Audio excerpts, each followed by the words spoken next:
Assalamualaikum warahmatullahi wabarakatuh. Apa kabar semuanya? Alhamdulillah hari ini kita bertemu kembali ya di perkuliahan pertemuan keempat keamanan komputer. Nah, jadi untuk hari ini kita akan membahas mengenai metode kriptografi. Nah, untuk kriptografi ini kan berasal dari bahasa Yunani ya. Menurut bahasa dibagi menjadi dua ya, kripto dan grafia ya. Kripto berarti secret atau rahasia.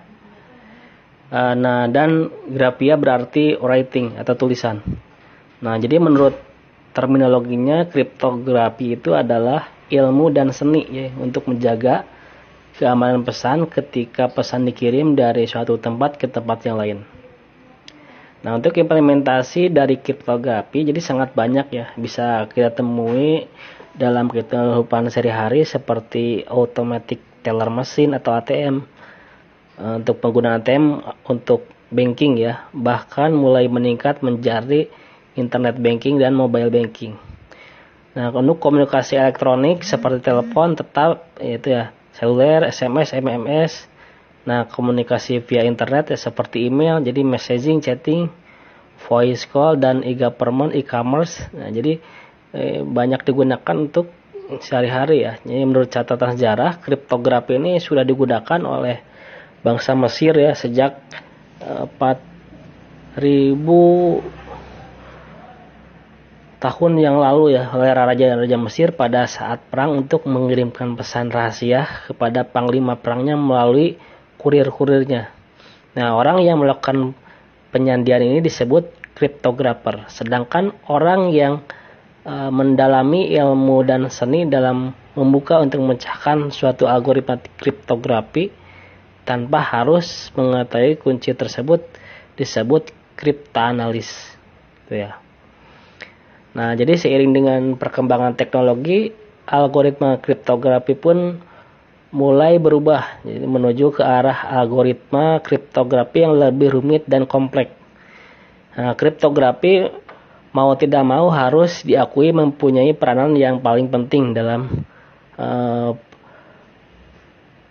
peperangan, sehingga algoritma kriptografi berkembang cukup pesat pada saat Perang Dunia I dan Perang Dunia II. Nah, menurut catatan sejarah, jadi terdapat beberapa algoritma kriptografi yang pernah digunakan dalam peperangan, diantaranya adalah ADF VGX yang dipakai oleh Jerman pada Perang Dunia I, Sigaba M134 yang digunakan oleh Amerika Serikat ya pada Perang Dunia Kedua.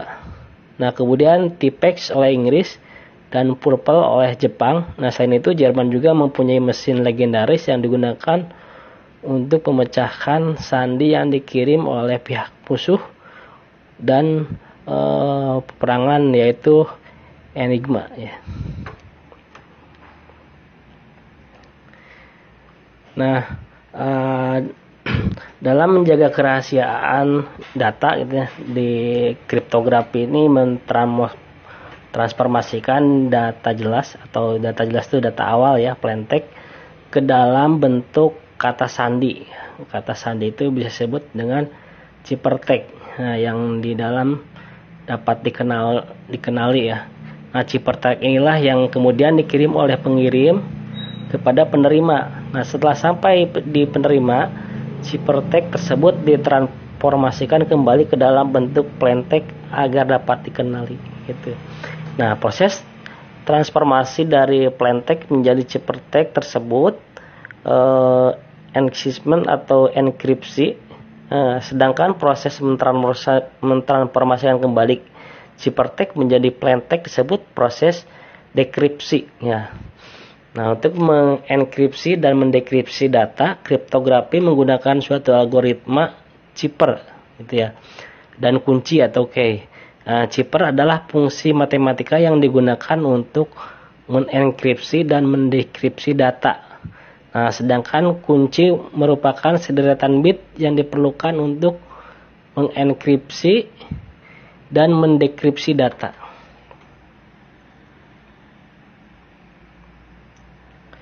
Nah, untuk metode kriptografi,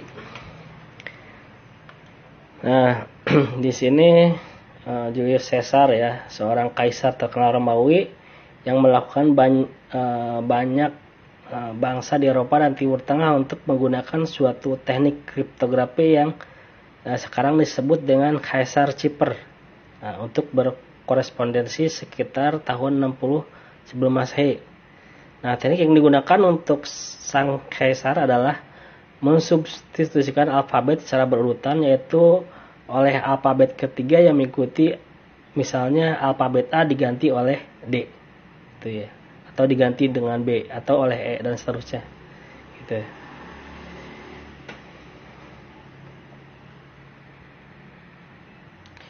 Nah, di sini untuk teknik dasar kriptografi. Nah, teknik dasar kriptografi di sini ada beberapa, ada 5 ya, ada 5. Di sini ada substitusi, kemudian blocking, permutasi, enkripsi, dan pemampatan gitu ya. Nah, jadi salah satu contoh teknik ini adalah Caesar Chipper adalah dicontohkan yang tadi di atas tadi ya. Nah, langkah pertama adalah membuat suatu tabel substitusi.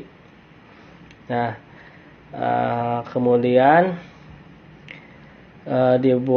kita buat sesuka hati dengan catatan penerima pesan ini memiliki tabel yang sama gitu ya. Nah, jadi misalkan di sini di atas, nah yang aslinya misalkan A, B, C, D, E, F, G, H, I, J, K, L dan seterusnya sampai angka 1 dan sampai 0. Nah, kemudian nanti di encryptnya menggunakan dirubah jadi B, F, jadi A itu jadi B, B itu jadi F, C jadi 1, D jadi K gitu ya. 9 jadi Z, nah gitu. Nah, kemudian dengan menggunakan tabel tersebut dari plain text 5, ini plain text 5 teknik dasar kriptografi dihasilkan ciphertext. Nah, misalkan contohnya di sini misalkan aku, nah A-nya B, nah, jadi nanti ditulisnya B, K-nya 6, U-nya jadi C. Nah, jadi kalau aku itu kalau di encrypt jadi B6C gitu. B6C artinya aku itu di encrypt itu, contohnya seperti itu ya. Nah, kemudian ada blocking. Jadi sistem enkripsi ini terkadang membagi plain text menjadi beberapa blok yang terdiri dari berbagai karakter. Nah, kemudian dienkripsi secara independen. Nah, caranya plain text dituliskan secara vertikal. Jadi vertikal itu tegak lurus ya. Nah, berurutan pada lajur dan dilanjutkan pada kolom berikutnya sampai seluruhnya tertulis. Nah, contoh di sini kan ditulis teknik dasar kriptografi gitu ya. Nah, jadi teknik dasar kriptografi. Nah, kalau ke orang, jadi kita menyampaikan pesannya jadi KRTD, jadi dibacanya horizontal, jadi KRTD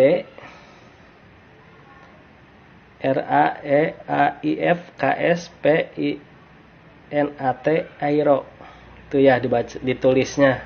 Nah, padahal kalau di vertikal artinya teknik dasar kriptografi itu. Nah, kemudian ada lagi permutasi. Nah, ini salah satu teknik enkripsi yang paling terpenting ya, adalah permutasi atau sering juga disebut transposisi. Nah, teknik ini memindahkan ya atau merotasikan karakter dengan aturan tertentu. Nah, jadi prinsipnya adalah berlawanan dengan teknik substitusi. Nah, dalam teknik substitusi, jadi karakter berada pada posisi yang tetap. Nah, tapi identitasnya yang diacak. Nah, pada teknik permutasi, identitas karakternya tetap, namun posisinya yang diacak. Nah, jadi bisa dilihat Jadi yang atas itu plain text ya, aslinya 1 2 3 4 5 6. Nah, kemudian diubah jadi ciphertext. Nah, jadi angka 1 jadi 6. Nah, kemudian angka 2 tetap 2, angka 3 jadi 4, angka 4 jadi 3, angka 5 jadi 5, angka 6 jadi 1. Nah, itu. Jadi dirubah gitu posisinya. Enkripsinya yang bawah itu diacak. Itu ya. Jadi menggunakan metode permutasi.